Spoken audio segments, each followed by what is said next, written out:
జరగండి కెమెరాలోనే అన్న కొంచెం జరగండి.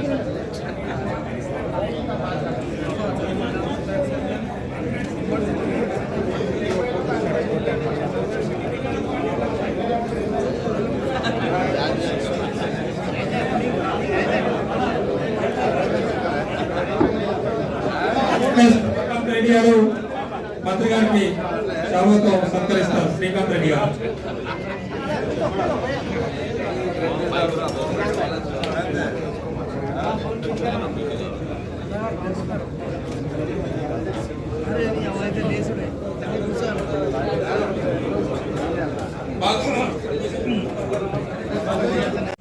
సహకార విద్యార్థి సంఘ రాజకీయాల నుంచి ప్రత్యక్ష ప్రజాసేవ రాజకీయాలకు వచ్చినప్పుడు సహకార రంగంలో మోహన్ రెడ్డి గారు, శ్రీరామ్ రెడ్డి గారు, గోపాలరావు గారు, ఇంకా చాలా మంది పెద్దలు వయసులో లేరని కాదు,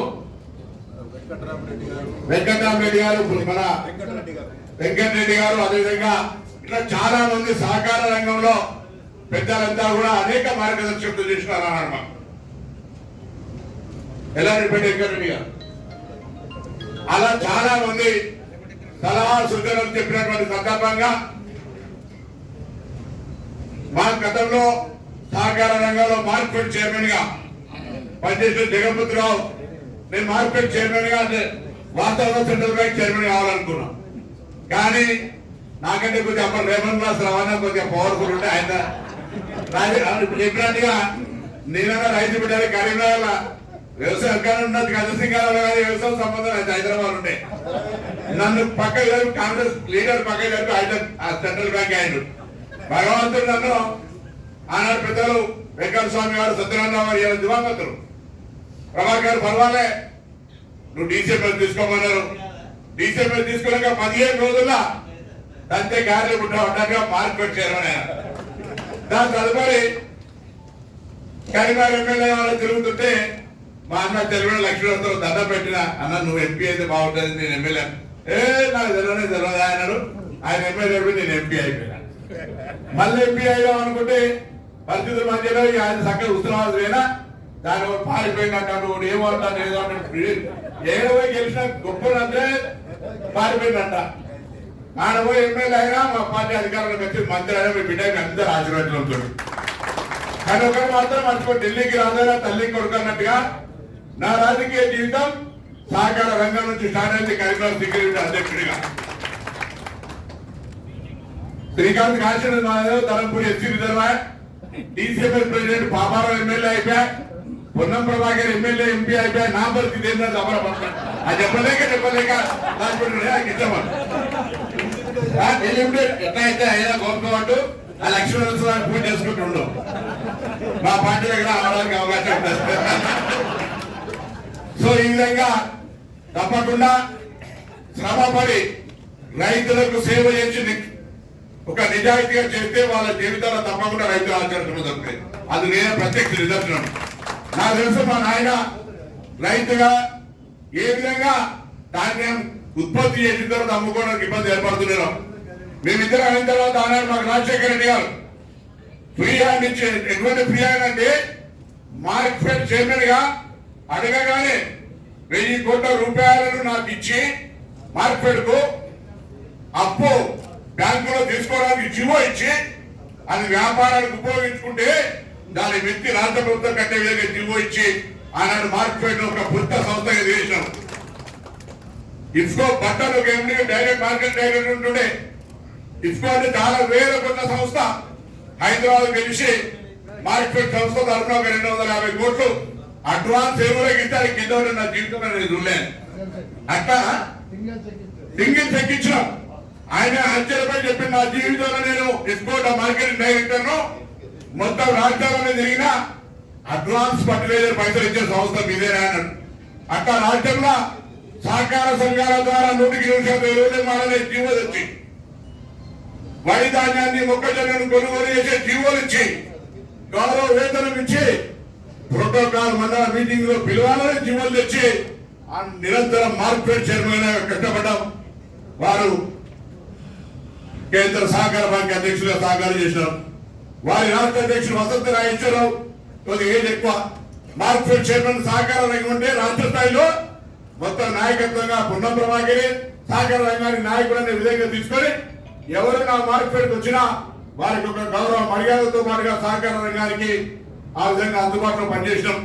మీరు కూడా నాకు తెలుసు ఒక 2000 ఎప్పుడో ఒకసారి ఢిల్లీకి వెళ్తే ఆ ఢిల్లీ సహకార బ్యాంక్ అధ్యక్షుడు మీ అందరూ కూడా బ్యాంకు నుంచి గౌరవంగా సన్మానం చేసినటువంటి అంశం మీ అందరూ కూడా తెలుసు. అట్లా 2013లో ఇవాళ కూడా ఢిల్లీలో క్రిప్కో డైరెక్టర్ గా మొత్తం నేషనల్ అన్నది అప్పుడప్పుడు విదేశాల్లో కలుస్తాను ఎక్కువ తక్కువగా. ఎందుకంటే వారు కూడా నాస్కాం చైర్మన్ గా నేను 5-10 దేశాలు వెళ్ళినప్పుడు తన కూడా 5-10 దేశాలు కాన్ఫరెన్స్ లో అటెండ్ అయినప్పుడు దేశవ్యాప్తంగా తెలంగాణ నుంచి ఎవరైనా సహకార రంగాన్ని ప్రాతినిధ్యం వహించారంటే అది మేమిద్దరం అనేటువంటి వాటి సందర్భంగా మరిగిస్తాం. ఆ విధంగా ఆనాటి ఇక్కడ సహకార రంగాన్ని పనిచేసినటువంటి జగపతిరావు గారు మార్కెట్ చైర్మన్ గా కావచ్చు, డిసిఎంఏ చైర్మన్ గా పాపారావు చాలా మంది చేసినారు.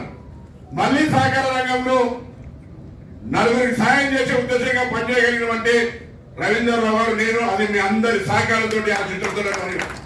ఇప్పుడు కూడా ఇవాళ మీ అందరి ఆశీర్వచనంతో రాష్ట్ర మంత్రిగా అయినా సహకార రంగం అనే మనసు రాజకీయంగా జన్మ, తల్లిదండ్రుల జన్మ, మళ్ళీ ప్రజా ప్రాతినిధ్యానికి జన్మ సహకార రంగం. కాబట్టి మీరు ఎప్పుడు ఏ సమస్య ఉన్నా సహకార రంగానికే కాదు ఎప్పుడున్నా మీతో సింగిల్ కూడా అధ్యక్షుడు అనుకోనే మీరు ఏ ఇష్యూ నా దృష్టికి తెలియదు ఎవరు ఉండాలని మనం అడుగుతాం.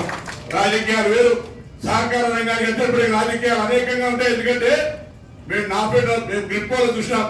ఒక ఆయన రాజస్థాన్ నుంచి బీజేపీ ఆయన ఉంటాడు, ఒక ఆయన ఉత్తరప్రదేశ్ నుంచి సమాజ్వాదీ పార్టీ ఆయన ఉంటాడు, ఇంకొక ఆయన బీహార్ నుంచి బీజేపీ నాయకుడు ఉంటాడు.